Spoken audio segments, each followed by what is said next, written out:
A question I think that I'm most often asked is, tell me what's different at Tabitha. What can I expect? Tabitha meets the person where they are at, wherever they are in their life's journey.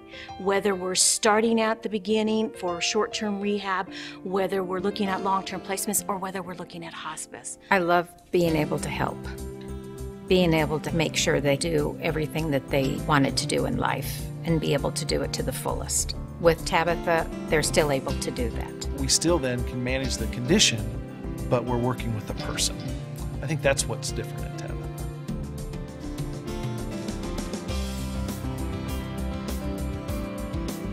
Roger is an individual that came to Tabitha a long time ago. Roger experienced a stroke. He had a feeding tube. When you have feeding tubes, you have nutrition issues.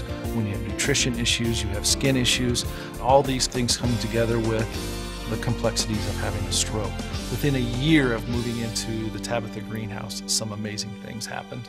They had just been to the doctor for a checkup for Roger. And the doctor comes into the room after running her tests and sits before them and says, I really can't explain this. You're off of your feeding tube, your dentures are in, you're eating regular consistently. The other medical conditions, there's no trace of. You've gone from having virtually a truckload of meds to a few. I don't understand how this can be possible. And Roger said, I can. They love me here at Tabitha. Environment does matter. Love does matter. Here we have an individual living a normal lifestyle. He still to this day has a wife that comes in and sees him every day. He's heavy into model railroading. He has this amazing track set up in his room that he changes based off of the season. Focusing on what Roger can do versus what Roger couldn't do brings him to a place in time where his condition is still complex, but his quality of life is such that he's able to enjoy his time now.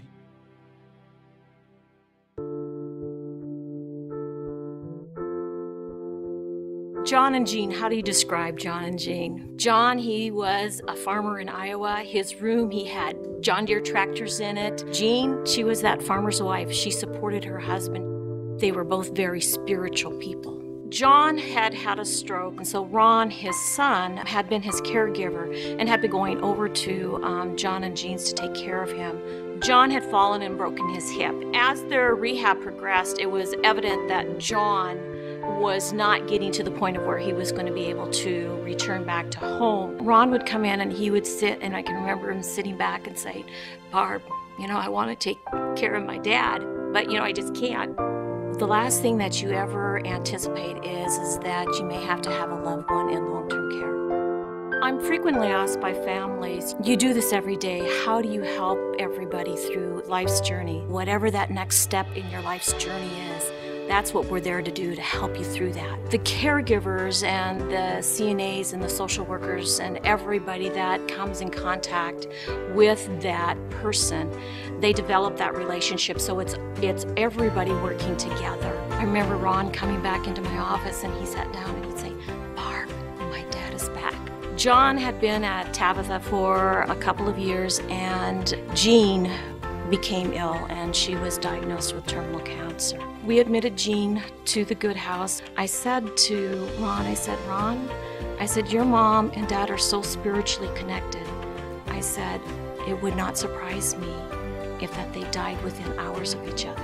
Jean had died probably right around 9 o'clock, and it was probably 4 or 5 hours later, and John had also passed away. Ron was there. He had the support of the hospice team. Hospice is a program that supports you, your family, through the dying process. It helps you to be able to have the support that you need for the things that are to come. We can't treat just the person in hospice, we treat the family as a whole. To entrust someone else to take care of your dad, to take care of your mom, that is just the ultimate.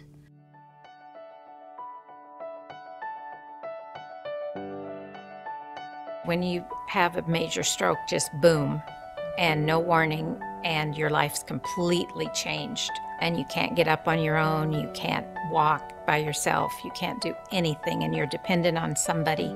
It's really hard adjustment. We started taking care of Sue after she had a major stroke about a year ago, and she is just a riot to take care of. Trying to get her to do her exercises is fun. She always gets the giggle right in the middle of them, and she gets hysterically laughing. Sometimes when she's counting, she's supposed to go to 20, and she gets to 10, and then it's 20. She enjoys life so much. She enjoys her friends, her family. She loves to be able to do things. You know, we're there to help her. And what she wants to do or what she used to do, we try to do everything that we can possibly do with her. Thanksgiving was at her house. We went through recipe books, found her mom's recipes, her husband's mom's recipes, favorite recipes, made the grocery list. Next day I come, she goes, "We're making pies today." I said, "Oh, no, we're not. I've never made a pie." "Oh, yes, we are." In the afternoon, we made a pumpkin pie, 2 of them from scratch, and she taught me how and showed me how to make 2 pumpkin pies. And we had a ball making that, and we've become very good close friends. At Tabitha, when we're there, she's still able to go out to eat, go out, visit with her friends. She's still able to go out and plan whatever she wants to do. And even though she's not able to get there herself, we can get her where she wants to go.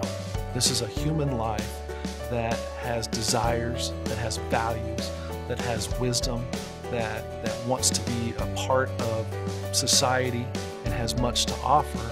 It's about living your life right here.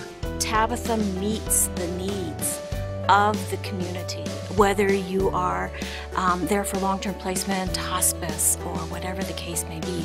It is Tabitha. We listen.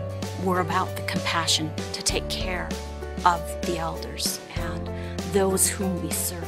All those questions of what do we do, where do we go, and all of those questions that are so difficult to answer. The answer is loving, compassionate care. The answer is Tabitha.